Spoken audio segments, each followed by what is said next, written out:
ಮಡಕೆ ಮಾಡುವಳೆ ಮಣ್ಣೆ ಮೊದಲು ಕೊಡಗೆ ಮಾಡುವಳೆ ಮಣ್ಣೆ ಮೊದಲು ಶಿವ ಪದ್ಮನಾಗಿವರಿಗೆ ಗುರುಪತ್ವೇ ಮೊದಲು ಎನ್ನುವಂತೆ ನಮ್ಮ ಚಿತ್ತಸಿರು ಗ್ರಾಮದ ಆರಾಧ್ಯ ದೈವವಾಗಿರ್ತಕ್ಕಂಥ ಶ್ರೀ ಕಲ್ಮೇಶ್ವರರನ್ನ ಮನಮಂದಿರ ಸ್ಮರಿಸುತ್ತ ಚಿತ್ತಸಿರು ಗ್ರಾಮದ ನೇತಾಜಿ ಸುಭಾಷ್ ಚಂದ್ರ ಬೋಸ್ ವಿದ್ಯಾರ್ಥಿ ಕ್ಷೇಮಾಭಿವೃದ್ಧಿ ಸಂಘ ಪ್ರತಿ ವರ್ಷದಂತೆ ಈ ವರ್ಷ ಕೂಡ ಅತ್ಯಂತ ವಿಜೃಂಭಣೆಯಿಂದ ಅತ್ಯಂತ ಉತ್ಸಾಹದಾಯಕರಾಗಿ ಇವತ್ತು ನೇತಾಜಿ ಸುಭಾಷ್ ಚಂದ್ರ ಬೋಸ್ ಅವರ ಜಯಂತಿ ಕಾರ್ಯಕ್ರಮವನ್ನು ಹಮ್ಮಿಕೊಳ್ಳಲಾಗಿದೆ.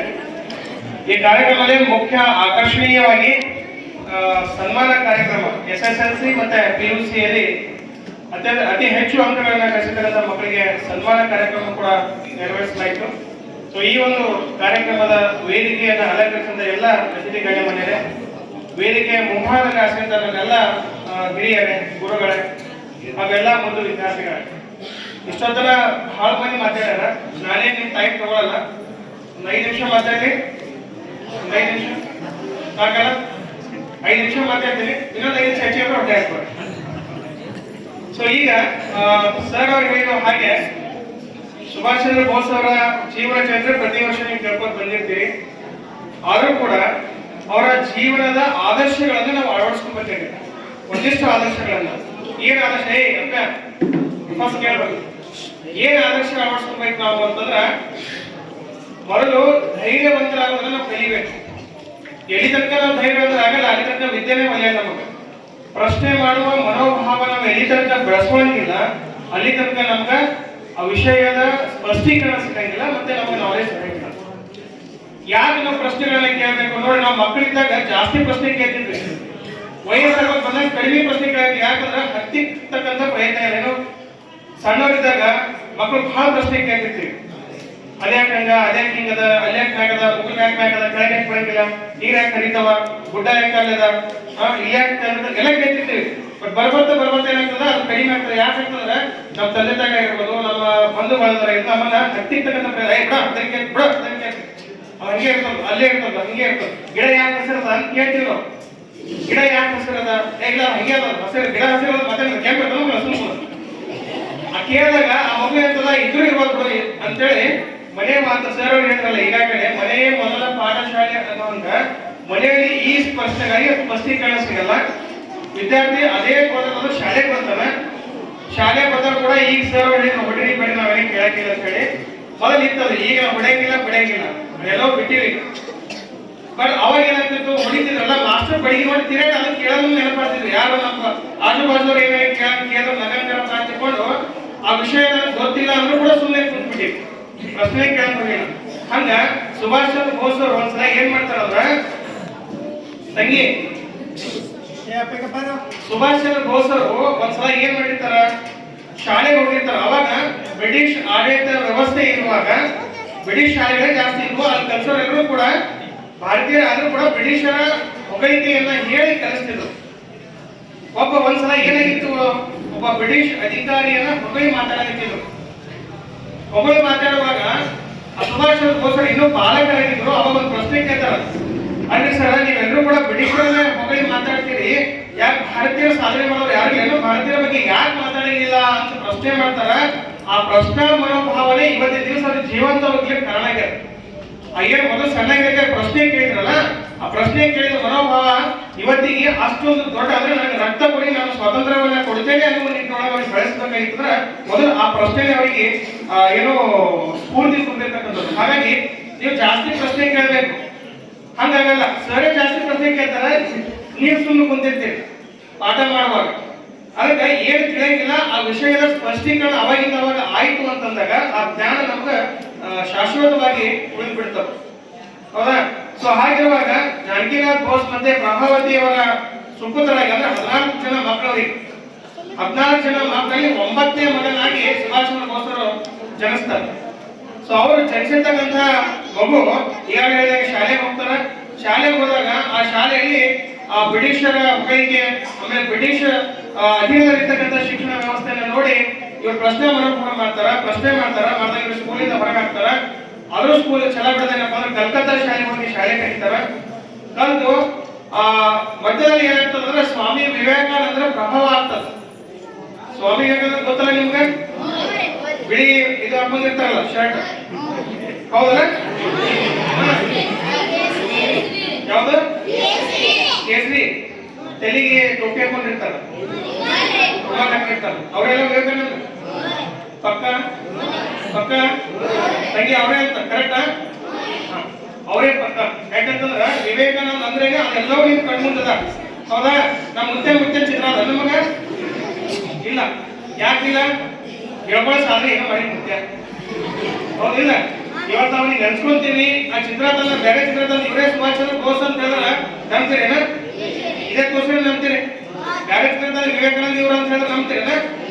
ನಂಬಂಗಿಲ್ಲ. ಇದು ನಿಮ್ ಮುತ್ಯ ಅಂತ ನಂಬ್ತೀರಿ? ನಂಬೇಕಂತ. ಹೌದು, ಇದ್ರೂ ಇರ್ಬೇಕು ನಮ್ಮ ಮುತ್ಯ, ನೋಡಿ ಹೌದಲ್ಲ? ಯಾಕಂದ್ರ ಆ ಮುತ್ಯ ಏನು ನಮಗ ಹೆಸರು ಇಡುವಂಗ ಏನು ಕಸಿನವ. ನಿಮ್ ತಂದೆ ಬೇಕು ನಮ್ಮ ಅಪ್ಪ ಏನು ಮಾಡಪ್ಪ ಯಾಕೆ ಹೊಲ ಬೆಳೆಸಿಲ್ಲ, ಒಂದು ಮನಿ ಕಟ್ಟಿಲ್ಲ, ಹಂಗೆ ಹೋದಂತ ಇರ್ತಾರೆ. ಯಾವಾಗಲೂ ಕೂಡ ಮಕ್ಕಳು ಈಗಾಗಲೇ ಸರ್ ಹೇಳಿದ್ರು, ಮೊಬೈಲ್ ಕೊಡೋರು ಯಾರು ಅಂತಂದ್ರೆ ತಂದೆ ತಾಯಿಗಳು. ಮಕ್ಕಳನ್ನ ಬೆಳೆಸ್ತಕ್ಕಂಥ ಜವಾಬ್ದಾರಿ ಯಾರು? ತಂದೆ ತಾಯಿಗಳಿಂದ. ಬಟ್ ಯಾವಾಗಲೂ ಕೂಡ ಅದು ನಾವು ಪಾಲಕರಾಗಿರ್ತಾರೆ, ನಾವು ಕೂಡ ಈ ಜವಾಬ್ದಾರಿತ ಪಾಲಕರಾಗಿರ್ತಾರೆ. ನಾವು ಒಂದು ತಲೆ ಇಟ್ಕೋಬೇಕು. ಏನ್ ತಲೆ ಇಟ್ಬೇಕಂದ್ರೆ ಮಕ್ಕಳು ಯಾವತ್ತೂ ಕೂಡ ಹೇಳಿದಾಗ ಕೇಳಲ್ಲ. ನಾವ್ ಏನ್ ಮಾಡ್ತೀವಿ ಅದನ್ನ ನೋಡಿ ಮಾಡ್ತಾರ. ನಾವ್ ಹೇಳಿದ ಯಾವತ್ತೂ ಕೇಳಲ್ಲ ಅವ್ರು. ನೀ ಸುಮ್ಕುಂದ್ರ, ನಿಮ್ ತಂದೆ ಏನೋ ಹಿರಿಯರಿಗೆ ಗೌರವ ಕೊಡ್ಬೇಕು, ಮನಿ ಬೀಗರು ಬಂದ್ರೆ ರೆಸ್ಪೆಕ್ಟ್ ಕೊಡ್ಬೇಕು ಅಂತಿರ್ತೀವಿ. ಆ ಬೀಗರು ಬಂದ್ ಹೋದ ತಕ್ಷಣ ನಾವೇ ಅವ್ರಿಂದ ಬೈತಿರ್ತೀವಿ, ಯಾಕಡೆ ಬಂದ್ರಿ ಇವ್ರು ಅಂತ ಹೇಳಿ. ಆ ಮಕ್ಕಳು ನಾವು ಏನ್ ಮಾಡ್ತೀವಲ್ಲ ಅದನ್ನ ಅನುಸರಣೆ ಮಾಡ್ತಾರೆ ಹೊರತು ನಾವ್ ಹೇಳಿದಾಗ ಕೇಳಂಗಿಲ್ಲ. ಹಾಗಾಗಿ ಪಾಲಕರಾದರೂ ಕೂಡ ನಮ್ಮ ಜವಾಬ್ದಾರಿಯುತ ಬರೆದಂತ ನಡೆಯನ್ನು ನಮ್ಮ ಮಕ್ಕಳ ಎದುರುಗಡೆ ನಡಿಬೇಕಾಗ್ತದೆ. ಇವನ್ ಜೋಕ್ ಹೇಳಿ, ಒಂದ್ಸಲ ಇವ ಇದ್ದಂತ ಯಾರು ಅಪ್ಪನ ಹೆಸರೇನ ಕೇದಾರ. ಅವನ ತಂದೆ ತಾಯಿ ಹೊಟ್ಟಿದ್ರಂತ. ಕೇದಾರ ಐಸ್ ಕ್ರೀಮ್ ತಿನ್ನಾಕತ್ತಿದ್ದ. ಐಸ್ ಕ್ರೀಮ್ ತಿಂತಾರಲ್ಲ, ಮುಂತಾರದ ಐಸ್ ಕ್ರೀಮ್ ತಿನ್ನಾಕತ್ತಿದ್ದಂತ. ಕೈಗಾರ ಅಕಸ್ಮಾತ್ ಕೈಗಾರ ಬಿಟ್ಬಿಟ್ಟು ಅವಾಗ ತಿನ್ನಾಕ ತೊಳಕತ್ತಿದ್ದ. ತಾಯಿ ಬೈದ್ರಂತ, ಬೇಡ ಚೀ ಬಿಡ ಅನ್ಸದ. ಸರಿ ಅಂತ ಮುಂದಕ್ಕೆ ಹೋದಾಗ ಅವ್ರ ತಾಯಿ ಚಾರ್ ಬಿಟ್ಟ. ಅವ್ರ ತಂದೆ ಕೈ ಅಪ್ಪ ಬಿಡೋದು ಬಿದ್ದಿ ಅಂತ ಹೌದಾ? ಅದಕ್ಕೆ ಮಕ್ಕಳು ನಾವು ಏನು ಹೇಳ್ತೀವಿ ಅದಕ್ಕೆ ಬಿಡಲ್ಲ, ನಾವು ಏನ್ ಮಾಡ್ತೀವಿ ಅದನ್ನ ಅನುಸರಣೆ ಮಾಡಿ ತೆಗಿತಾರೆ ಅಂತ. ಹಾಗಾಗಿ ಅದು ಒಂದು ಇಟ್ಕೋಬೇಕು. ಮತ್ತೆ ಎಲ್ಲರೂ ಕೂಡ SSLC ಮತ್ತೆ PUC ಅಥವಾ ಹೈಸ್ಕೂಲ್ ಮಕ್ಕಳು ಇರೋದ್ರಿಂದ ಇವಾಗ ಎಲ್ಲರೂ ಕೂಡ ಇರೋದ ತಂಗಿ SSLC ನವರು ಇರೋದ್ರಿಂದ ಎಕ್ಸಾಮಿನ ದೃಷ್ಟಿಕೋನದಿಂದ ಓದ್ಬೇಕಾಗ್ತದೆ. ಅಂಕಗಳೇ ಮುಖ್ಯ ಅಲ್ಲ, ನಮ್ಮ ಮಾನವೀಯತೆ ಕೂಡ ಮುಖ್ಯ ಇರ್ತದೆ. ಹಾಗಾಗಿ ನಾನ್ ನಂಬಿದ್ದೇನಪ್ಪ ಅಂದ್ರ ಪ್ರತಿಯೊಬ್ಬರ ಬಳಿಯೂ ಬುದ್ಧಿವಂತಿಕೆ ಅದನ್ನೆಲ್ಲ ಗೊತ್ತಿಲ್ಲ, ಬಟ್ ಪ್ರತಿಯೊಬ್ಬರ ಬಳಿಯೂ ಕೂಡ ಒಂದೊಂದು ಪ್ರತಿಭೆ ಅದ.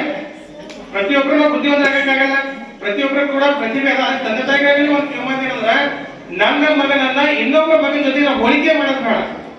ಅವನ್ ನೋಡಿ ಬಾಜು ಮನೆ ಹೆಂಗ್ ಗೊತ್ತಲ್ಲ, ಬಾಜು ಮನೆ ಯಾಕೆ ನೋಡಿ ಹೆಂಗ ನೋಡ ಫಸ್ಟ್ ಬಂದ ಸನ್ಮಾನ ಮಾಡ್ಕೊಂಡು ನೀನು ಮಾಡ್ಕೋ, ಹಂಗ ಆಗ್ಬಾರ್ದಲ್ಲ. ಯಾಕಂದ್ರ ಅವನಿರ್ತಕ್ಕಂತಹ ಜ್ಞಾನಮತ್ತನೇ ಬೇರೆ ಆಗಿರ್ಬೋದು, ಅವನಿರ್ತಕ್ಕಂಥ ಸೌಲಭ್ಯವೇ ಬೇರೆ ಆಗಿರ್ಬೋದು, ನಮ್ಮಲ್ಲಿರ್ತಕ್ಕಂಥ ಸೌಲಭ್ಯವೇ ಬೇರೆ ಆಗಿರ್ಬೋದು. ಸೊ ಹಾಗಾಗಿ ಒಬ್ಬರ ಮಕ್ಕಳಿಗೆ ಇನ್ನೊಬ್ಬರ ಮಕ್ಕಳ ಜೊತೆ ಕಂಪ್ಯಾರಿಸನ್ ಮಾಡೋದು ಬೇಡ ಅಂತ, ಹೋಲಿಕೆ ಮಾಡಿ ಮಾಡೋದು ಬೇಡ. ಒಂದು ಎರಡನೇದ್ರ ಮಕ್ಕಳು ಎಷ್ಟು ಓದ್ತಾರೆ ಓದಿ, ಸ್ವತಂತ್ರವಾಗಿ ಓದ್ರಿ, ಅವ್ರಿಗೆ ಇಷ್ಟಪಟ್ಟಂಗೆ ಓದ್ಬೇಕು. ಫಸ್ಟ್ ಆಟ ಆಡ್ರಿ, ಫಸ್ಟ್ ತಂದೆ ಆಟ ಆಡಂತ ಓದಂತ ಹೇಳ್ತಾರೆ ಎಲ್ಲರೂ. ಫಸ್ಟ್ ಆಟ ಆಡ್ಬೇಕು, ಒಂದು ಅರ್ಧ ಗಂಟೆ ಆಟ ಆಡ್ಬೇಕು. ಯಾಕೆ ಆಟ ಆಡ್ಬೇಕಂದ್ರ ನಮ್ಮ ಹೇಳ್ತಾರೆ ಯಾರು ವಿಶ್ವೇಶ್ವರಯ್ಯನವರು ಒಂದು ಮಾತು ಹೇಳ್ತಾರೆ. ವಿಶ್ವೇಶ್ವರಯ್ಯ ಗೊತ್ತಲ್ಲ ನಿಮ್ಗೆ? ಹೌದಲ್ಲ? ವಿಶ್ವೇಶ್ವರಯ್ಯನವರು ಡಾಕ್ಟರ್ ಇದ್ರಲ್ಲ, ಏನಿದ್ರು ಇಂಜಿನಿಯರ್ ಇದ್ರು. Very good. ಏನಿದ್ರ? ಇಂಜಿನಿಯರ್. ವಿಶ್ವೇಶ್ವರಯ್ಯನವರು ಒಂದು ಮಾತು ಹೇಳ್ತಾರ, ವಿಶ್ರಾಂತಿ ಅಂದ್ರೆ ಏನು ಅಂತ ಕೇಳಿದ್ರು ಒಬ್ರು ಅವ್ರಿಗೆ. ವಿಶ್ರಾಂತಿ ಅಂದ್ರೆ ಏನು, ಆರಾಮ್ ತಗೊಳ್ಳೋದಂದ್ರೆ ಏನು ಅಂತ ಕೇಳಿದಾಗ ವಿಶ್ವೇಶ್ವರ ಹೇಳ್ತಾರ, rest is nothing but change of work ಅಂತ ಹೇಳ್ತಾರೆ. ರೆಸ್ಟ್ ಅಂದ್ರೆ ವಿಶ್ರಾಂತಿ ಅಂದ್ರೆ ಬೇರೆ ಏನೂ ಅಲ್ಲ, ಕೆಲಸದ ಬದಲಾವಣೆ ವಿಶ್ರಾಂತಿ ಅಂತ. ಓದಾಕತ್ತೀರಿ ಬರೀರಿ, ಬರೆಯಕತ್ತೀರಿ ಮನನ ಮಾಡ್ಕೋರಿ, ಮನನ ಮಾಡ್ಕೋದ್ರಿ ಕಲ್ಪನೆ ಮಾಡ್ಕೊಡಿ. ಅಂದ್ರೆ ಆ ಕೆಲಸದ ಬದಲಾವಣೆ ಏನಂತ ವಿಶ್ರಾಂತಿ ಅಂತ ಹೇಳ್ತಾರ. ಹೌದಾ? ಅದಕ್ಕೆ ಆ ಕೆಲಸದ ಬದಲಾವಣೆ ಒಳಗೆ ನಮ್ಗೆ ಏನಿರ್ಬೇಕು, ಆಟವು ಪ್ರಮುಖವಾಗಿರ್ಬೇಕು. ಈಗ ನಾವು ಹೆಂಗ್ ಮಾಡಕತ್ತೀವಿ, ಆಟನ ಚೆನ್ನಾಗಿ ಆಡಂಗಿಲ್ಲ. ಈಗ ಆಟನ ಚೆನ್ನಾಗಿ ಆಡ್ತೀವಲ್ಲ, ಅದನ್ನು ಆಡಂಗಿಲ್ಲ.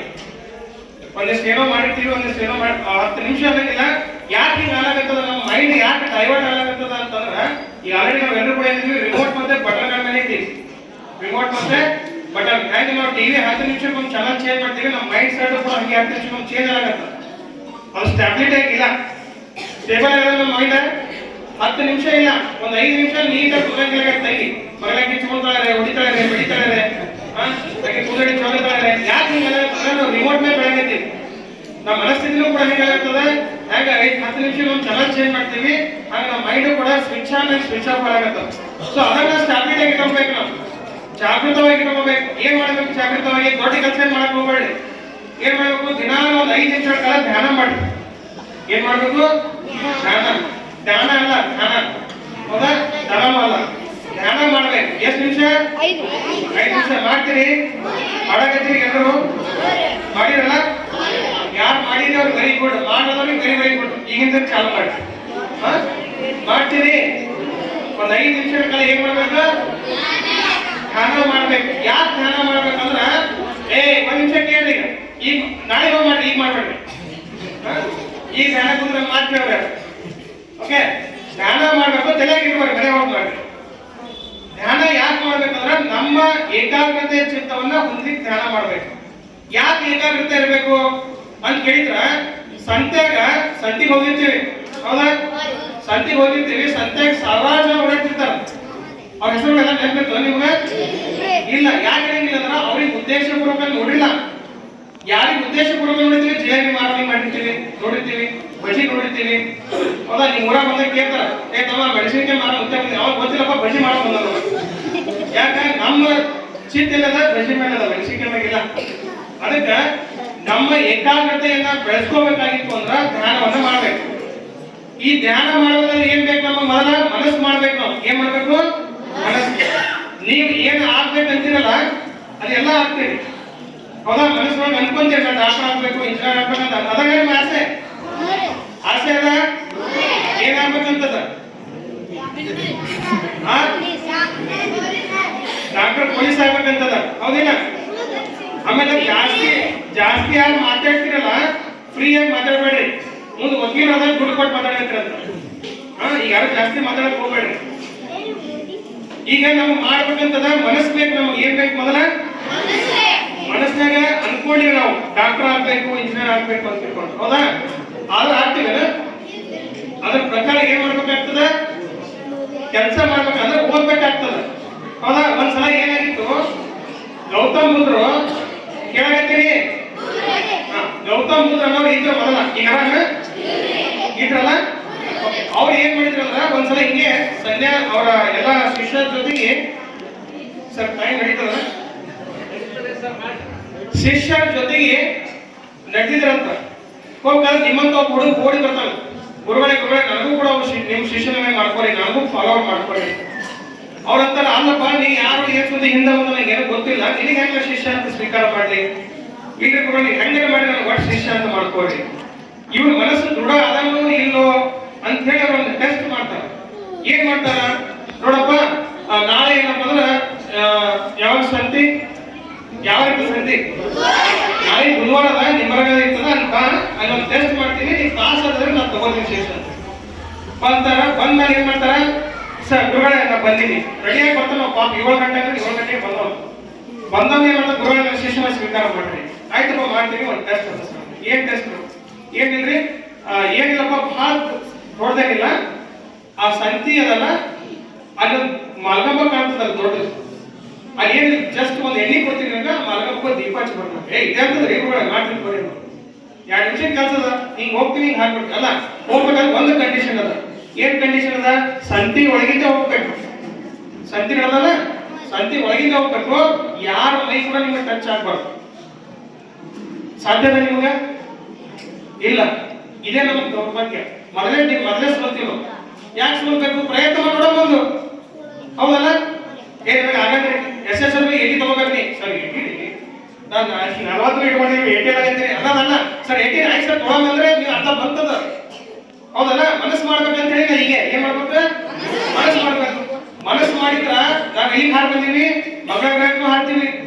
ಮನಸ್ಸು ಮಾಡಿದ್ರ ಚಂದ್ರ ಗ್ರಹಕ್ಕೆ ಹೋಗಿ ಬಂದೀವಿ ಆಲ್ರೆಡಿ, ಮತ್ತೊಂದು ಗ್ರಹಕ್ಕೆ ಹೋಗಿ. ಆ ಮನಸ್ಸು ಮಾಡ್ಬೇಕು, ಹೌದಲ್ಲ? ಯಾರು ಮಾಡ್ಬೇಕು, ಮನಸ್ಸು ಮಾಡ್ಬೇಕು, ಹೌದಾ?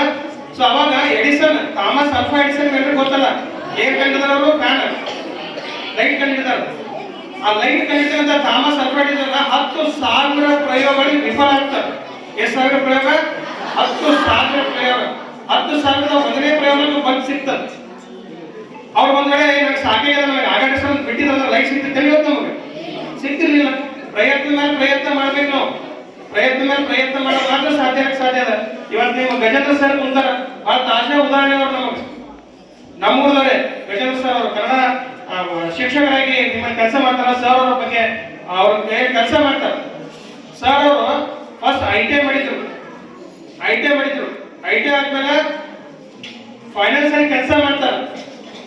ಫೈನಾನ್ಸ್ ಅಲ್ಲಿ ಕೆಲಸ ಮಾಡಿ ಹಗಲು ರಾತ್ರಿ ಒಂದು ಡಿಗ್ರಿ ಮುಗಿಸಿ B.Ed ಮಾಡ್ಕೊಂಡು B.Ed ಅಲ್ಲಿ ನಮ್ಮ ಗುಲ್ಬರ್ಗ ಡಿವಿಷನ್ ನಲ್ಲಿ ನೌಕರಿಗೆ ಬಹಳ ಕಷ್ಟದ ಸಿಚುವೇಶನ್ ಅದ.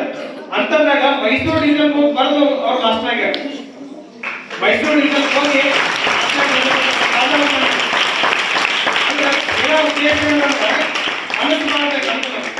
ಮೈಸೂರು ಬೆಂಗಳೂರಿಗೆ ನಮ್ಮ ನಾಲೆಜ್ ನಮ್ಗೆ ತಟ್ಟಂಗಿದ್ರೆ ನಮ್ಗೆ ಆಗಂಗಿದ್ರೆ ಬಿಟ್ಟಿದ್ರ ಇವತ್ತ ಇಂಥ ಒಳ್ಳೆ ಕನ್ನಡ ಮಾಸ್ಟರ್ ನಿಮ್ಗೆ ಸಿಗ್ತಿರ್ಲಿಲ್ಲ. ಹೌದಾ? ಸೊ ಅದಕ್ಕೆ ಮನಸ್ಸು ಮಾಡ್ಬೇಕು. ಹೌದಾ? ಅದಕ್ಕೆ ಆ ಹುಡುಗಿ ಏನಂದ, ಗುರುಗಳೇ ನನ್ನಿಂದ ಆತ ಗೊತ್ತಿಲ್ಲ, ನೋಡೋಣ ಪ್ರಯತ್ನ ಪಡ್ತಿದ್ರಿ ಅಂತ. ಬಟ್ ಅವ್ರ ಮನಸ್ಸೊಳಗೆ ಏನಿತ್ತಂದ್ರೆ, ಮನಸ್ಸು ಮಾಡಿದ್ದಾವ, ಏನ್ ಮನಸ್ಸು ಮಾಡಿದ, ಏನಕ್ಕೆ ಆಗಲಕ್ಕ ಗೌತಮ ಬುದ್ಧ ಶಿಷ್ಯ ಆಗ್ಬೇಕು ಅಂತ ಮನಸ್ಸು ಮಾಡಿದ್ದಾವ. ಅದಕ್ಕೆ ಅವ್ ಹೋಗ್ತಾನ ಹೋಗಿ ಆ ಮಾರ್ಗಂಬಕ್ಕೆ ಎಣ್ಣೆ ಹಚ್ಚಿ ದೀಪಕ್ಕೆ ಎಣ್ಣೆ ಹಾಕಿ ಬಂದ್ಬಿಡ್ತಾನ. ಎಲ್ರಿಗೂ ಆಶ್ಚರ್ಯ ಆಗ್ತದ, ಅಲ್ಲ ಇಂಥ ಏನು ಇಷ್ಟು ಥೇಟ ಮಂದಿ ಸಂತಿ ಒಳಗೆ ಹೊರಡಾಗತ್ತದ, ಇಂಥ ಮಂದಿ ಒಳಗೆ ಯಾರಿಗೂ ಟಚ್ ಆಗಲ್ಲ, ದೀಪ ಹಚ್ಚಿ ಬರ್ತಾರಲ್ಲ, ಇವ ದೃಢ ಮನಸ್ಸೇ ಮಾಡ್ಯಾನ ಅಂತ. ಅವಾಗ ಅಲ್ಲಿ ಆಜು ಬಾಜು ಕೇಳ್ತಾರ, ಅಲ್ಲಪ್ಪ ಇದು ಹೆಂಗ್ ಸಾಧ್ಯ ಆಯ್ತು? ಅವ್ರು ಹೇಳ್ತಾನ, ನೋಡ್ರಿ ನಮಗ ಈ ಸಂತಿ ಅದ ಮಂದಿ ಅದ ಅಂತ ಏನೂ ಗೊತ್ತಾಗ್ಲಿಲ್ಲ. ನನ್ನ ನಿಗಾ ಎಲ್ಲ ಎಲ್ಲಿತ್ತು? ಎಣ್ಣೆ ಮ್ಯಾಗಿತ್ತು, ಆ ಮಾರ್ಗಮತ್ ಮ್ಯಾಗಿತ್ತು. ಅವ್ ಎರಡು ಇತ್ತು. ಸಂತಿ ಒಳಗೆ ಸಾವಿರಾರು ಮಂದಿರು ಕೂಡ ನನಗೆ ತಲೆ ಕೆಡಿಸ್ಕೊಂಡಿಲ್ಲ. ನನ್ನ ಗುರಿ ನನಗೆ ಸ್ಪಷ್ಟವಾಗಿತ್ತು. ನನ್ನ ಗುರಿ ಹೋಗಿ ಎಣ್ಣೆ ಹಚ್ಚಿ ಬಂದಿದ್ದ ನನ್ನ ಶಿಷ್ಯನಾಗಿ ಸ್ವೀಕಾರ ಮಾಡ್ಕೊತಾರ. ಅದಕ್ಕೆ ನಿಮಗೆ ಏನಿರ್ತಕ್ಕಂದ್ರೆ ಗುರಿ ಸ್ಪಷ್ಟವಾಗಿರ್ಬೇಕು. SSLC PUC ಇರ್ಬೋದು, ಮೊದಲು SSLC ಬರೋರಿದ್ದೀರಿ, ಒಂದೇ ಎಣ್ಣೆ ಇದ್ದು ಬಿಡ್ರಿ, ನಾನು 9 ವರ್ಷದಲ್ಲಿ ಮತ್ತೊಂದು ಮಲ ಇಡಾಗತ್ತೆ ಅಂತ ಅನ್ಬೇಡ್ರಿ. ಹೌದಿಲ್ಲ? ನಾನು ಇನ್ನು 9 ವರ್ಷದಾಗ ನನಗೆ ಆಮೇಲೆ ಬಂದು ಹೇಳಿ ಅಷ್ಟೇ ಬಂದಿರ್ರಿ ಅನ್ಬೇಡ್ರಿ. ಈಗ ಎಲ್ಲರೂ ಇವತ್ತಿನ ಮನಸ್ಸು ಮಾಡ್ಬೇಕು, ಗುರಿ ಸ್ಪಷ್ಟವಾಗಿರ್ಬೇಕು. ಇವತ್ತು ತಿಳ್ಕೊಂಡು ಯಾರು 40 ಪಾಸ್ ಆದ್ರೆ ಸಾಕು ಅನ್ನೋದಿಲ್ಲ, 80ಕ್ಕೆ ಬರ್ರಿ. 80 ಮಾಡೇ ಮಾಡ್ತೀನಿ ನಾನು ಅಂತ ಹೇಳಿ 80% ತಗೊಂತೀನಿ. ಸರ್ ಅವರು ಇವತ್ತು 85% 90% ತೊಂದರೆ ಕುಡ್ಸಾರಲ್ಲ, ಅವ್ರಿಗೆ 1% ಹೆಚ್ಚಿಗೆ ತೊಗೊಂಡು ನೆಕ್ಸ್ಟ್ ಇಯರ್ ಬಂದು ಕೂಡ್ತೀನಿ ಅನ್ನೋ ಛಲ ನಿಮ್ಮಲ್ಲಿ ಇರ್ಬೇಕು. ಮಾಡ್ಕೊಂತೀರಿ? ನಿಶ್ಚಯ ಮಾಡ್ರಿ. ಓಕೆ. ಯಾಕೆ ನಾವು ಈಗಿಂದಲೇ ಮಾಡ್ಬೇಕು ಅಂತಂದ್ರೆ ಅದಕ್ಕೊಂದು ಸಣ್ಣ ಕಥೆ ಹೇಳಿ ಮುಗಿಸ್ತೇವೆ. ಒಂದ್ಸಲ ಏನಾಗಿತ್ತು, ಒಬ್ಬ ಮೀನುಗಾರ ಇದ್ದ. ಮೀನುಗಾರ ಮಾಡ್ತಾನ, ಬಲಿ ಹಾಕ್ತಾನೆ. ಎಲ್ಲಿಗೆ? ಸಮುದ್ರದ ಆಳದೊಳಗೆ ಹಾಕ್ತಾನ. ಅವತ್ತು ಅವ್ನ ಹಣೆ ಬರ ಏನೋ ಗೊತ್ತಿಲ್ಲ, ಒಂದು ಮೀನು ಸಿಗಂಗಿಲ್ಲ ಅವನಿಗೆ. ಮೀನು ಒಯ್ದ್ರೆ ಅವ್ನ ಮಕ್ಕಳು ಹೊಟ್ಟೆ ತುಂಬ್ತಾರ. ಮೀನು ಒಯ್ಬೇಕು, ಮಾರ್ಬೇಕು, ಆ ಬಂದ್ ದುಡ್ಡಿದ ಮಕ್ಕಳಿಗೆ ಆಹಾರ ಒಯ್ಬೇಕು. ಅವನಿಗೆ ಮೀನೇ ಸಿಗಂಗಿಲ್ಲ. ರಾತ್ರಿ ಆಗ್ತದ, ಮೀನೇ ಸಿಗಲ್ಲ, ಮನೆಗೆ ಹೋಗಂಗಿಲ್ಲ. ಲಾಸ್ಟಿಗೆ ಏನ್ ಮಾಡ್ತಾನ, ಎಷ್ಟೊಂದವ ಹಿಡಿತಾನ ಮೀನ. ಎಷ್ಟೊಂದಿಗೆ ಸುಮ್ ಕುದಿರ್ತಪ್ಪ, ಗ್ರೌಂಡ್ ಆಗಿ ಬಿಟ್ಟು ಸುಮ್ ಕೂಡ್ತೀನಿ. ಏನ್ ಮಾಡ್ತೀರಿ? ಮಕ್ಕಳ ಹಳಕು ಅವನಿಗೆ ಯಾರು ಹೊಡಿತೀರಿ? ಹೌದಿಲ್ಲ? ಸುಮ್ ಕುಂದ್ರ ಗ್ರೌಂಡ್ ಆಗಿ 10 ನಿಮಿಷ ಕೂಡ್ತೀರಿ ನೀವು? ಕೊಡಲ್ಲ. ಅವ್ನ ಸಮುದ್ರ ದಂಡಿ ಕುಂತಿದ್ದ, ಸುಮ್ನೆ ಕುಂತ ಕೈ ಒಳಗಿರ್ತಕ್ಕಂಥ ಹಳ್ಳ ಸಿಗ್ಲಿ, ಕೈ ಆಡಿಸ್ತಾ ಹಳ್ಳ ಸಿಕ್ಕವನಿ ದೊಡ್ಡ ದಪ್ಪ ಹಳ್ಳಗಳು.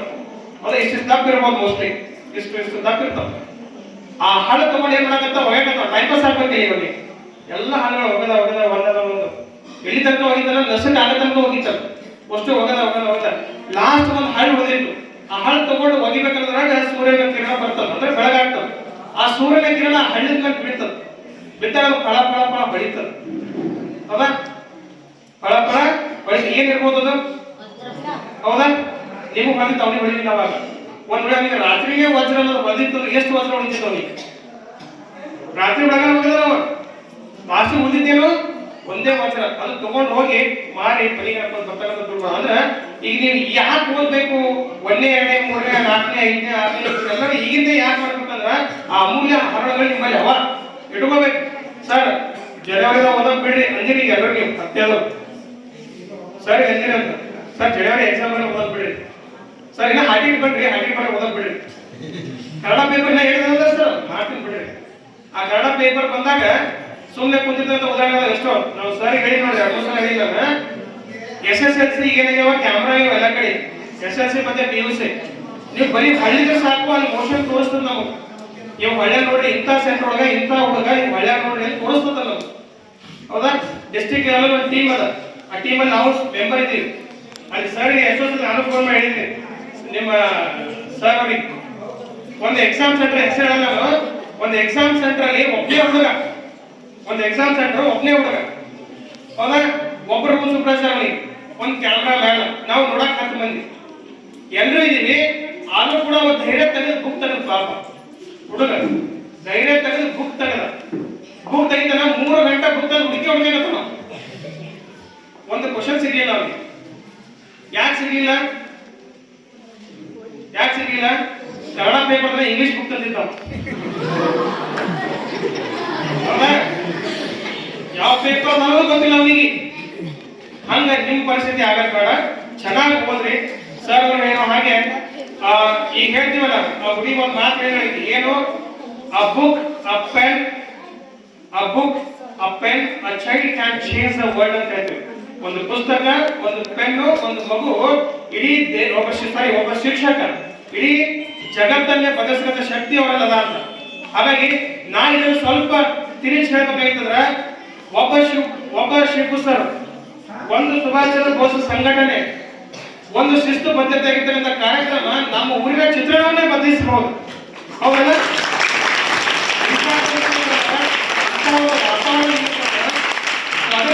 ಎಲ್ಲರೂ ಕೂಡ ಭಾಗ್ಯಶಾಲಿ ಅಂತ ಅನ್ಕೊಂತೀನಿ ನಾವು ಕೂಡ ನಿಮ್ಮಂಗಿದ್ದಂಗೆ ಎಲ್ಲ ಓಡಾಡಿವಿ ಹೌದಾ ಓಡಾಡಿ ನಾನು ಅದಕ್ಕೆ ಹೇಳಿದ್ರೆ ಸರಿ ಏನು ಓಡಾಡಿ ಅಂಗಳದಲ್ಲಿ ನಿಂತು ಮಾತಾಡ್ಕೊಂಡು ಕಾರ್ಯಕ್ರಮ ಸರ್ ನಾನು ಕೈಕಾಲು ಹೊರಗಾಕೊಂಡೆ ನಾನು ಇಲ್ಲೆಲ್ಲ ಒಂದು ಸಣ್ಣ ಇದ್ದ ಓಡಾಡಿವಿ ಬಟ್ ಇಂಥ ಮುಂದೆ ನಾವು ಮಾತಾಡ್ಬೇಕಲ್ಲ ಅಂತ ಒಂದು ವೇದಿಕೆಯನ್ನು ಒದಗಿಸ್ಬಿಡ್ತಕ್ಕಂಥ ನಮ್ಮ ಶಿಪು ಸರ್ ಅವರಿಗೆ ನಾನು ಹೃತ್ಪೂರ್ವವಾಗಿರ್ತಕ್ಕಂಥ ಧನ್ಯವಾದ ಸಲ್ಲಿಸ್ತೇನೆ ಸರ್ ಅವರು 6 ವರ್ಷದ ಕೆಳಗೆ 2-3 ವರ್ಷ ಆಯ್ತು ಸರ್ ಅವರು ನಮ್ಮ ಸಂಪರ್ಕ ಬರ್ರಿ ಏನಾಗಿದ್ರು ಬಟ್ ಏನೋ ಕಾರಣಾಂತರದಿಂದ ನಮ್ಗೆ ಬರಕ್ ಆಗಲಿಲ್ಲ ಬಟ್ ಈ ಸಲ ಸರ್ ಅವ್ರು ಕರೆದ ತಕ್ಷಣ ಈ ಸಲ ಏನೇ ಕೆಲಸಗಳು ಅದು ಕೆಲಸದ ಒತ್ತಿಗೆ ಬಂದು ಒಂದ್ 2 ನಿಮಿಷ ಮಕ್ಕಳ ಜೊತೆ ಇಂಟ್ರಾಕ್ಷನ್ ಮಾಡಿ ಹೋಗ್ತೀವಿ ಸರ್ ಅಂತ ಹೇಳಿ ಬಂದಿದ್ವಿ ಸೊ ಕೊನೆಯದಾಗಿ ನಾನು ನಿಮಗೆ ಇನ್ನೊಂದು ಹೇಳ್ತೀನಿ ಈಗ ಸರ್ ನಮ್ಮ ಶೈಕ್ಷಣಿಕ ಪರಿಭಾಷೆ ಒಳಗ ಓದುವುದರಲ್ಲಿ ಬರೆಯುವುದರಲ್ಲಿ ನಾವೆಲ್ಲರೂ ಹೇಳ್ತೀವಿ ಓದು ಬರಿ ಅಂತ ಹೇಳ್ತೀವಲ್ಲ ಸೊ ನಿಮ್ಮಲ್ಲಿ 4 ಟೈಪ್ ಓದುಗಾರಿಕೆ ಇರ್ತಾರೆ ಹೌದಾ 4 ಟೈಪ್ ಅಂದ್ರೆ ಹೆಂಗ ಜಲ್ದಿ ಓದ್ತಾರ ಜಲ್ದಿ ಮರಿತಾರ ಜಲ್ದಿ ಓದ್ತಾರ ಜಲ್ದಿ ಮರಿತಾರ ಜಲ್ದಿ ಓದ್ತಾರ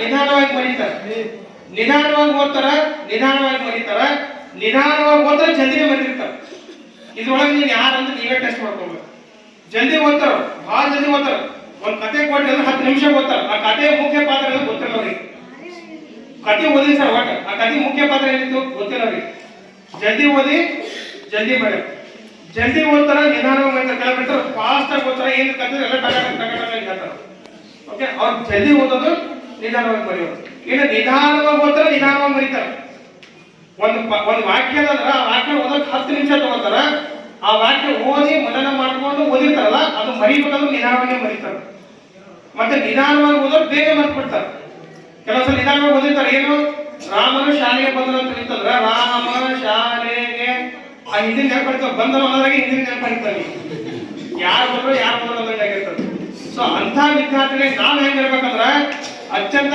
ಕಡಿಮೆ ಸಮಯದಲ್ಲಿ ಹೆಚ್ಚು ಅಂಕಗಳನ್ನ ಪಡಿತಕ್ಕಂತಹ ಶಕ್ತಿಯನ್ನ ನಾವು ಹೊಂದಬೇಕಾಗ್ತದೆ ಹೌದಾ ಆಮೇಲೆ ಇನ್ನೊಂದು ಯಾರಿಗೂ ಕೂಡ ಈಗಾಗಲೇ ಹೇಳಿದೀವಿ ಯಾರು ಕೂಡ ಕಂಪೇರಿಸನ್ ಮಾಡಕ್ ಬೇಡ ಅವ್ರು ಹಂಗೆ ಓದ್ತಾರ ಇವ್ರು ಹಿಂಗೆ ಓದ್ತಾರ ಬೇಡ ನಿಮ್ದೇ ಆಗಿರ್ತಕ್ಕಂಥ ವೈಯಕ್ತಿಕ ಶೈಲಿ ಅದ ಅದ್ರ ಪ್ರಕಾರ ನೀವು ಓದ್ರಿ ಇನ್ನೊಬ್ರು ನಸರಿನಾಗ ಅಂತ ಓದ್ತಾರೆ ಅಂತ ನೀವು ನಸರಿನಾಗ ಅಂತ ಓದ್ಬೇಡ್ರಿ ಯಾಕಂದ್ರೆ ನಿದ್ದಿನೂ ಕೂಡ ನಮ್ಗೆ ಬಹಳ ಅಷ್ಟೇ ಮುಖ್ಯ ಅದ ರಾತ್ರಿ ಬೆಳಗ್ಗೆ ಓದಿ ಎಕ್ಸಾಮ್ ನಿದ್ದೆ ಮಾಡೋರು ಎಷ್ಟೋ ಮಂದಿ ನೋಡಿ ನಾವು ರಾತ್ರಿ ಬೆಳಗ್ಗೆ ಓದಿರ್ತಾರ ಎಕ್ಸಾಮ್ ಬಂದು ನಿದ್ದೆ ಮಾಡ್ತಾರ ನಾವೇ ಬಡಿದ ಎಬ್ಬಸ್ ನೀರು ಓದಿರ್ತೀವಿ ಮುಗಿದ ಅದಕ್ಕೆ ಅಂತ ಪರಿಸ್ಥಿತಿ ಆಗಕ್ ಬೇಡ ಮತ್ತೆ ನಿಜವಾಗ್ಲೂ ಆರಾಮ್ ತಪ್ಪದಾಗಿರ್ಬೋದು ಮತ್ತೊಂದಾಗಿರ್ಬೋದು ಎಕ್ಸಾಮ್ ಮೂಮೆಂಟ್ ಅಲ್ಲಿ ಈ ತರ ಆಗ್ತಕ್ಕಂಥ ಸಾಧ್ಯತೆ ಇರ್ತಾವ ಅಂತವೂ ಕೂಡ ಅವಾಯ್ಡ್ ಮಾಡ್ರಿ ಆಮೇಲೆ ಸರ್ ಅವ್ರು ಈಗಾಗಲೇ ಹೇಳುವಾಗೆ ಮೊಬೈಲ್ ಅನ್ನೋದು ಎಲ್ಲಾ ಎಲೆಕ್ಟ್ರಾನಿಕ್ ಗ್ಯಾಜೆಟ್ಸ್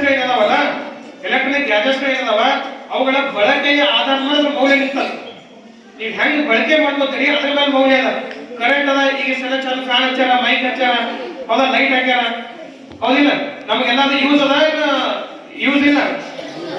ಯೂಸ್ ಅದ ಕರೆಂಟ್ ನಮ್ದದ್ರಿ ನಾನು ಯೂಸ್ ಹತ್ಕೊಂಡು ಹೋಗಿ ಪಟದ ಕೈ ಹಾಕಿರ ಪ್ಲಗ್ ಒಳಗೆ ಕೈ ಹಾಕಿದ್ರ ಕರೆಂಟ್ ಬಿಡ್ತಿಲ್ಲ ಅದಕ್ಕೆ ಮೊಬೈಲ್ ಅನ್ನ ಎಷ್ಟು ಸ್ನೇಹಿಯಾಗಿ ಬಳಸಬೇಕು ಬಳಸ್ರಿ ಹೌದಾ? ಒಂದಿಷ್ಟು ಅನಿವಾರ್ಯ ಕಾರಣಗಳಿಂದ ಈಗ ಶಾಲೆಗಳಲ್ಲಿ ಒತ್ತಡ ಇರ್ತದ, ಸಮಯದ ಅಭಾವದ ಕೊರತೆ ಇರ್ತದ, ಶಿಕ್ಷಕರಿಗೆ ಹೋಮ್ವರ್ಕ್ ಹಾಕಿರ್ತಾರ, ಅಥವಾ ಯಾವುದೋ ಇಂಪಾರ್ಟೆಂಟ್ ವಿಡಿಯೋ ಇರ್ತದ ಅಥವಾ ಇಂಪಾರ್ಟೆಂಟ್ ನೋಟ್ಸ್ ಇರ್ತದ ಅಂತ ತಗೊಂಡು ಅದಕ್ಕೆ ಸೀಮಿತವಾಗಿರ್ಬೇಕು ಹೊರತು ಅದು ಒಂದು ನೋಟ್ಸ್ ನೋಡೋದ್ರಲ್ಲಿ 10 ಅಡ್ವರ್ಟೈಸ್ಗಳಾಗಿರ್ಬೋದು, 10 ಗೇಮ್ಗಳಾಗಿರ್ಬೋದು ಅಂತವನ್ನ ಆಡ್ತಕ್ಕಂಥ ಯಾವುದೇ ಕೆಲಸವನ್ನ ತಾವ್ಯಾರು ಮಾಡಬೇಡಿ. ಹೀಗೆ ನಾವು ರಾಮಪ್ಪ ಸರ್ ಅವರು ಚರ್ಚೆ ಮಾಡಿದ್ವಿ. ನಿನ್ನೆ ಪೇಪರ್ ಅಂತ ತಾವು ಕೂಡ ಓದಿದ್ರಿ. ಯಾದಗಿರಿಯಲ್ಲಿ ಒಬ್ಬ ವಿದ್ಯಾರ್ಥಿ ಶಿಕ್ಷಕರು ಬೈದಾರ ಅಂತ ತಿಳ್ಕೊಂಡೆ ನೇಣಪ್ಪ ಬಿಟ್ಟ ನಾವು ಸ್ಕೂಲಲ್ಲೇ ಇಡೀ ಶಿಕ್ಷಕರ ಮೇಲೆ ಕೇಸ್ ಆಗಿದೆ. ಯಾಕೆ ಹಿಂಗ ಆಗತ್ತಂದ್ರ ಮಕ್ಕಳು ಸಹಿಸ್ಕೋತಕ್ಕಂಥ ಶಕ್ತಿ ಅವರಲ್ಲಿ ಇಲ್ಲ. ನಾವೇನ್ ಕಲಿಸ್ಬೇಕಾದ್ರೆ ಮಕ್ಕಳಿಗೆ ಅಂದ್ರ ನಮ್ಮ ಬಡತನವನ್ನ ನಾವು ತೋರಿಸ್ತಾ ಇಲ್ಲ. ನಾ ಬರ್ತನೆ ಬಂದಿ ನನ್ನ ಮಗನಿಗೆ ಬಡತನ ಬರೋದು ಕಾರಣ ಅಂತ ತಿಳ್ಕೊಂಡು ಅವನಿಗೆಲ್ಲ ಸಿರಿತನೇ ತೋರಿಸ್ತೀವಿ. ಅವನಿಗೆ ಯಾವ್ದು ಕಹಿ ಅನುಭವಗಳನ್ನ ಕೊಡ್ತಾ ಇಲ್ಲ. ಅವನಿಗೆ ಯಾವ್ದು ಕೂಡ ಅವನಿಗೆ ಏನು ಕಠಿಣ ಶ್ರಮ ಪಡಲೇ ಸಿಗ್ತದ ಅನ್ನೋದನ್ನ ನಾವು ಕಲ್ಸೋದಾಗಿವಿ. ನಮ್ ತಂದೆ ಹಾಗಿಲ್ಲ, ದುಡಿ ಮಗ ದುಡ್ಕೊಂತಿದ್ರು. ನಮ್ಮ ಮೇಲೆ ತಂದೆ ದುಡಿರೇ ದುಡ್ಕೊಂಡ್ ನಿಂತಿದ್ರು. ನಾವ್ ಹಾಗಲ್ಲ, ನಾ ದುಡಿಲ್ಲ ಅಂದ್ರೆ ನಾ ಇದು ಮಾಡಿಲ್ಲ, ನನ್ನ ಮಗನಿಗೆ ಕೊಡ್ಸೋದು. ಅವ್ನು ಕೇಳ್ದೆ ಅಂತೀವಿ, ತಮ್ಮ ನೀ SSLC ಫಸ್ಟ್ ತೆಗೆದ್ರೆ ಬೈಕ್ ಎಸ್ಕೊಡ್ತೀವಿ ಅಂತೀವಿ, 7ನೇ ಪಾಸ್ ಸೈಕಲ್ ಇಸ್ಕೊಡ್ತೀವಿ ಅಂತ ಇರ್ತೀವಿ, ನೀವು PUC ಬಂದ ಮೊಬೈಲ್ ಇಸ್ಕೊಡ್ತೀವಿ ಅಂತ ಇರ್ತೀವಿ. ಸೊ ನಾವೇ ಮಕ್ಕಳಿಗೆ ಆಸೆ ಹಾಕಂಗೆ ಹುಡ್ಸಕತ್ತೀವಿ. ಅದಕ್ಕೆ ತಂದೆ ತಾಯಿ ಆದರೂ ಕೂಡ ಮಕ್ಕಳ ಏನು ಬೇಕು ಬೇಡಗಳನ್ನ ಅವರ ಆಸಕ್ತಿಗೆ ಅನುಗುಣವಾಗಿ, ಅಂದ್ರೆ ಅದು ಕಷ್ಟಪಟ್ಟರೆ ಸಿಗ್ತದ ನಮ್ಗೆ ಅನ್ನೋ ಮನೋಭಾವನ ಬೆಳೆಸ್ತೀವಿ ಅಂತಂದ್ರೆ ಮಾತ್ರ ಮಕ್ಕಳು ಕಷ್ಟಪಡ್ಲಿಕ್ಕೆ ಸಾಧ್ಯ ಅದ. ಅದಕ್ಕೆ ಹೇಳೋದಿಷ್ಟೇ, ತಾವುಗಳು ಕೂಡ ಏನ್ ತಂದೆ ತಾಯಿಗಳ ಕಷ್ಟಗಳನ್ನ ಎಷ್ಟೋ ಜನ ಅದಾರ. ಈಗ ತಂದೆ ತಾಯಿಗಳು ನೀವೇನ್ ಕೇಳ್ತೀರಿ ಅದನ್ನ ಇಲ್ಲ ಅನ್ನಂಗಿಲ್ಲ, ಪ್ರಶ್ನೆ ಮಾಡಂಗಿಲ್ಲ, ಕೊಡಿಸ್ತಾರ. ಯಾಕೆ ಕೊಡಿಸ್ತಾರ? ಅವ್ರಿಗೊಂದು ಭರವಸೆ ಅದ, ಇವತ್ತು ನನ್ನ ಮಗ ಮುಂದೊಂದ್ ದಿನ ನಮ್ಮ ಊರಿಗೆ ಮಾದರಿ ಆಗ್ತಾರ, ದೊಡ್ಡ ನೌಕರಿ ಹಿಡಿತಾರ ಅನ್ನೋದು ಅವರಿಗೆ ಕನಸದ. ಆ ತಂದೆ ತಾಯಿಗಳ ಕನಸಿಗೆ ನೀವು ಯಾರು ಕೂಡ ಕೊಳ್ಳಿ ಬಿಡಬೇಡಿ. ಹೌದಾ? ಎಷ್ಟೋ ಜನ ನೋಡಿ ನಾವು ಇಲ್ಲೆಲ್ಲ ಸಾಲ ಸೂಲ ಮಾಡಿ ಏನು ಮಹಾನಗರ ಗುಲ್ಬರ್ಗ ಆಗಿರ್ಬೋದು, ಬೆಂಗಳೂರು ಆಗಿರ್ಬೋದು, ಮತ್ತೊಂದ್ ಕಡೆ ಏನ್ ಓದಿಸ್ತಾರೆ, ಈಗ ಸೈನ್ಸ್ ಓದಿಸ್ತಾರ, ಡಾಕ್ಟರ್ ಓದಿಸ್ತಾರ. ಅಲ್ಲಿ ಬೇರೆ ಬೇರೆ ಒಂದು ಪ್ರಸಂಗದಿಂದ ನಾವೇನ್ ಮಾಡ್ತೀವಿ, ಓದೋದನ್ನೇ ಬಿಟ್ಬಿಟ್ಟಿರ್ತೀವಿ. ಹೌದಾ? ತಂದೆ ತಾಯಿ ಸಾಲ ಮಾಡ್ಕೊಂಡು ನಮ್ಗೆ ಓದಿಸಿರ್ತಾರ, ನಾವು ಅಲ್ಲಿ ಫೇಲ್ ಆಗ್ತೀವಿ. ಅಂತ ಪರಿಸ್ಥಿತಿಗಳು ಮುಂದೆ ಯಾರಿಗೂ ಬರೋದು ಬೇಡ. ತಂದೆ ತಾಯಿಗಳ ಆಸೆ ಆಕಾಂಕ್ಷೆ ತಕ್ಕಂಗೆ ನೀವು ಓದ್ಬೇಕು. ಇವತ್ತು ಎಕ್ಸಾಮ್ ಮಗಳು ಆತ ಕಲಿಸ್ಕೊಂಡ್ರ ವೈಶಾಲಿ PS ಆಗಿರಲಿಲ್ಲ, ನಮ್ಮ ಮಗಳು ನಾಳೆ PS ಆಗಿ ಬರ್ತಾಳ, ನಮ್ಮ ಮಗಳು ನಾಳೆ SP ಆಗಿ ಬರ್ತಾಳ ಅನ್ನೋ ಭಾವನೆ ಇದೆ. ಹೌದಾ? ನೀವು ಆರ್ಟ್ಸ್ ಅಲ್ಲಿ ಮಾಡ್ರಿ, ಸೈನ್ಸ್ ಅಲ್ಲಿ ಮಾಡ್ರಿ, ಕಾಮರ್ಸ್ ಅಲ್ಲಿ ಮಾಡ್ರಿ, ಒಂದ್ ಒಳ್ಳೆ ಮಾನವೀಯತೆ ಗುಣಗಳನ್ನು ಹೊಂದಿದಂತ ಮನುಷ್ಯ ಆಗ್ತೀನಿ, ಇನ್ನೊಬ್ಬರಿಗೆ ಮಾದರಿ ಆಗೋದು ಆಗ್ತೀನಿ, ನನ್ನ ತಂದೆ ತಾಯಿಗಳಿಗೆ ಸಾಕಿ ಸಲ್ಲುತ್ತೀನಿ ಅನ್ನೋ ಧೈರ್ಯದೊಂದಿಗೆ ನೀವು ಕೆಲಸ ಮಾಡ್ಬೇಕಾಗ್ತದೆ. ಮಾಡ್ತೀರಿ? ಓಕೆ. ಈಗ ನಿಮಗೆ ಇನ್ನೊಂದು 370 ನಮ್ಮ ಭಾಗದೊಳಗೆ ನೀವು ಜಾಸ್ತಿ ಓದ್ಬೇಕು, ಜಲ್ದಿ ಓದಿರಪ್ಪ ಅಂದ್ರೆ ನೋಡಿ, ಎಷ್ಟು 21 ವಯಸ್ಸಿಗೆ ದೊಡ್ಡ ಅಧಿಕಾರಿ ಹಾಕೋ. ಇವತ್ತು ಎಷ್ಟೋ ಜನ ಇವತ್ತು ನೀವು ಗುಲ್ಬರ್ಗದಾಗ ನೋಡಿರಿ, DC ಮೇಡಮ್ ನೋಡಿರಿ, ಸಣ್ಣವ್ರು ಇದಾರ ನೋಡಿಲ್ಲ, ಅವತ್ತಿನ ಈ ಸಲ ಕಳಿಸ್ತೀವಿ. ಯಾದಗಿರಿ ಜಿಲ್ಲೆ ಒಳಗೆ ಹೋಗಿದ್ದೆ ನಾನು. ಯಾದಗಿರಿ ಜಿಲ್ಲೆ ಒಳಗ ಜಿಲ್ಲಾಧಿಕಾರಿ, ಅಪರ ಜಿಲ್ಲಾಧಿಕಾರಿ, ಆಮೇಲೆ ಏನು ಪಂಚಾಯತ್ ಮುಖ್ಯ ಕಾರ್ಯದರ್ಶಿಗಳು ಎಲ್ಲರೂ ಕೂಡ ಎಷ್ಟು ಏಜಿನವರು ಅಂದ್ರೆ 23 ಇಂದ 25 ವಯಸ್ಸಿನ ಒಳಗಡೆ ಇದ್ದವರು. ಅವ್ರೆಲ್ಲರೂ ಕೂಡ ದೊಡ್ಡ ದೊಡ್ಡ ಏನು ಪದವಿಗಳನ್ನು ಪಡೆದಿಲ್ಲ, ಜಸ್ಟ್ ಡಿಗ್ರಿಗಳನ್ನ ಮಾಡ್ಯಾರ. ನೀವು BA ಮುಗಿದ್ರು ಸಾಕು, BSc ಮುಗಿದ್ರು ಸಾಕು, ಏನೋ MBBS ಮುಗಿದ್ರು ಸಾಕು, ನೀವು KS ಮತ್ತು IAS ಪರೀಕ್ಷೆಗಳನ್ನ ಬರೆದು ಪಾಸ್ ಮಾಡ್ಕೊಂಡು ಇವತ್ತು ದೊಡ್ಡ ದೊಡ್ಡ ನೌಕರಿಗಳನ್ನ ಹಿಡಿಬೋದು. ಸರ್ ನಾ ಪೊಲೀಸ್ ಹೈಟ್ ಇಲ್ರಿ, ನಂದು ನಾನು ಪೊಲೀಸ್ನಾಗ ತೊಗೊಳ್ರಿ, ಅವ್ರು ಮಿಲಿಟರಿದವ್ರು ನಮ್ಗೆ ಹೊರಗೆ ಹಾಕ್ತಾರೆ, ಹೈಟ್ ಇಲ್ರಿ ಅಂತ ಅನ್ನೋದಲ್ಲ. ಹೈಟ್ ಇಲ್ಲ ಕೂಡ DYSP ಆಗ್ಬೋದು. ನೀವು ಪೊಲೀಸ್ ಆಗ್ತಾರೆ ಅಂತಿರ್ತಾರೆ, ಊಟ ಬಂದು ನಿನಗೇನಾಗ್ತದೆ ಪೊಲೀಸ್ ಕೂಡ ಅನ್ನೋದಲ್ಲ. ಹೈಟ್ ಇಲ್ಲ ಅಂದ್ರೂ ಕೂಡ ಏನಾಗ್ಬೋದು, DYSP ಕೋರ್ಸ್ಗಳನ್ನ ನೀವು ತಗೋಬಹುದು. ಹಂಗ ಬೇರೆ ಬೇರೆ ಕೋರ್ಸ್ಗಳು ಅದಾವ. ಸರ್ ಅವ್ರು ಮುಂದಿನ ದಿನದೊಳಗೆ ಯಾವ್ಯಾವ ಏನೇನು ಆಗ್ತೀರಿ ಅನ್ನೋದ್ರ ಬಗ್ಗೆ ನಮ್ಮ ಸಿಪು ಸರ್ ಅವರು ಒಂದಿನ ಮತ್ತೊಂದು ದಿನ ಅವಕಾಶ ಕೊಟ್ರ.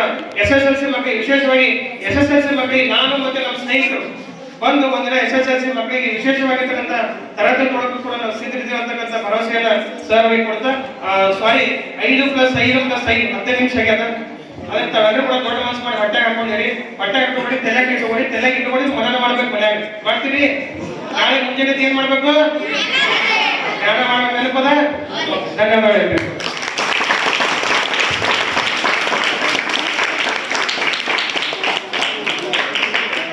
ಸಾಧನೆ ಇಲ್ಲದೆ ಸತ್ತರೆ ಸಾವಿಗೆ ಅವಮಾನ, ಆದರ್ಶ ಇಲ್ಲದೆ ಬದುಕಿದರೆ ಬದುಕಿಗೆ ಅವಮಾನ ಎಂದು ತಿಳಿಸಿಕೊಟ್ಟ ರವಿಕುಮಾರ್ ಸರ್ ಅವರಿಗೆ ಧನ್ಯವಾದಗಳನ್ನು ಕೋರುತ್ತಾ, ಈ ಕಾರ್ಯಕ್ರಮದ ಮುಖ್ಯ ಅತಿಥಿಗಳಾದ ರಾಮಪ್ಪ ನಾಳಿ ಸರ್ ಅವರಿಂದ ಒಂದೆರಡು ಅನಿಸಿಕೆಗಳು. ಒಂದು ಸೆಕೆಂಡ್ ಸರ್. ನಮ್ಮೂರಿನ ಒಬ್ಬ ಸಾಫ್ಟ್ವೇರ್ ಇಂಜಿನಿಯರ್ ಆಗಿರ್ತಕ್ಕಂಥ ಗುರಾಜ್ ಅಂಕಲ್ಗೆ ಅಂತವರು ಕಿಸಾನ್ ಡೆಸ್ಕ್ ಅಂತಕ್ಕಂಥ ಒಂದು ಅಪ್ಲಿಕೇಶನ್ ತಯಾರು ಮಾಡಿದ್ದಾರೆ. ಆ ಕಿಸಾನ್ ಡೆಸ್ಕ್ ಅಂತಕ್ಕಂಥ ಇವತ್ತಿನ ದಿವಸ ಅಮೆಜಿನ ಅಂತಕ್ಕಂಥ ಆ್ಯಪ್ಗಳಲ್ಲ. ಈ ಕಿಸಾನ್ ಡೆಸ್ಕ್ ಆ್ಯಪ್ನಲ್ಲಿ ರೈತರಿಗೆ ಬೇಕಾಗಿರ್ತಕ್ಕಂಥ ಎಲ್ಲ ಸಾಮಗ್ರಿಗಳನ್ನು ತೆಗೆದುಕೊಳ್ಬೋದು. ಇವತ್ತು ಕೀಟನಾಶಕಗಳಾಗಿರ್ಬೋದು, ಇವತ್ತು ಟ್ರ್ಯಾಕ್ಟರ್ ಆಗಿರ್ಬೋದು, ಲೇಬರ್ ಆಗಿರ್ಬೋದು, ಇವತ್ತು ರೈತರಿಗೆ ಸಂಬಂಧಪಟ್ಟಿರ್ತಕ್ಕಂಥ ಯಾವುದೇ ಒಂದು ಬೇಡಿಕೆಯನ್ನು ಆ ಅಪ್ಲಿಕೇಶನ್ ನಲ್ಲಿ ನೀವು ಹೋಗಿ ಓಪನ್ ಮಾಡಿ ನಿಮಗೆ ಬೇಕಾಗಿರ್ತಕ್ಕಂಥ ಬೇಡಿಕೆಗಳಿಗೆ ಅಪ್ಲಿಕೇಶನ್ ಮಾಡಿದ್ರೆ ನಿಮ್ಗೆ ಸಂಪರ್ಕ ಸಿಗ್ತದೆ. ಈಗಾಗಲೇ ಈ ಅಪ್ಲಿಕೇಶನ್ ಮೈಸೂರು ಭಾಗದಲ್ಲಿ ಸಾಕಷ್ಟು ಬಳಸ್ತಾ ಇದ್ದಾರೆ. ಈ ಒಂದು ಸಾಧನೆ ಮಾಡಿರ್ತಕ್ಕಂಥ ನಮ್ಮೂರಿನ ವಿದ್ಯಾರ್ಥಿಗೆ ಗುರಾಜ್ ಅಂಕಲಿಯವರಿಗೆ ಸನ್ಮಾನ ಇರ್ತದೆ. ಆ ವಿದ್ಯಾರ್ಥಿ ಸನ್ಮಾನ ಸ್ವೀಕರಿಸಬೇಕು. ಹಾಗೆ ಇನ್ನೊಬ್ಬ ಶ್ರೀಕಾಂತ್ ಮಡಿವಾರ್ ಅಂತಕ್ಕಂಥವ್ರು ಯಾವುದೇ ತರಬೇತಿ ಇಲ್ಲ, ಒಂದು ಉತ್ತಮವಾದಂತ ಎಡಿಟರ್ ಇದ್ದಾನೆ.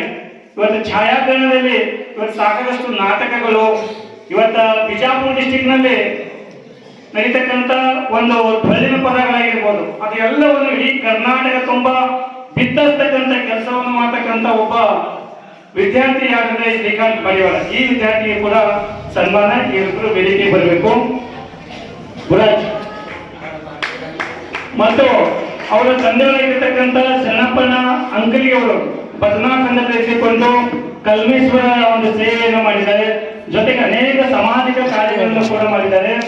ಅವರ ಸ್ಮರಣಾರ್ಥವಾಗಿ ಇವತ್ತಿನ ದಿವಸ ಸುಭಾಷ್ ಚಂದ್ರ ಬೋಸ್ ವಿದ್ಯಾರ್ಥಿ ಕ್ಷೇಮಾಭಿವೃದ್ಧಿ ಸಂಘದಲ್ಲಿ ನಡೀತಕ್ಕಂಥ ಜಯಂತಿ ಉತ್ಸವದಲ್ಲಿ ಪಾಲ್ಗೊಂಡಿರ್ತಕ್ಕಂಥ ಎಲ್ಲಾ ಮಕ್ಕಳಿಗೆ ಒಂದು ಪ್ರಸಾದ ವ್ಯವಸ್ಥೆಯನ್ನು ಕೂಡ ಅವರು ಸುಪುತ್ರರಾಗಿರ್ತಕ್ಕಂಥ ಗುರಾಜ್ ಅಂಕಲಿ ಅವರು ನೇಮಿಸಿಕೊಟ್ಟಿದ್ದಾರೆ. ಅವರಿಗೆ ಸಂಘದ ವತಿಯಿಂದ ಹೃತ್ಪೂರ್ವಕ ಅಭಿನಂದನೆಯನ್ನು ಸಲ್ಲಿಸುತ್ತೇನೆ.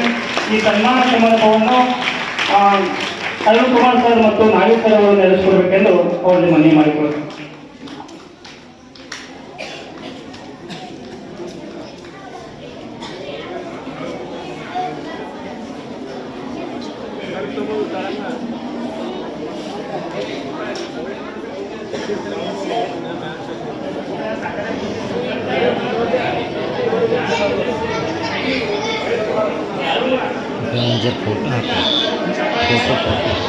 ಚಪ್ಪಲಿ ಮಕ್ಕಳೇ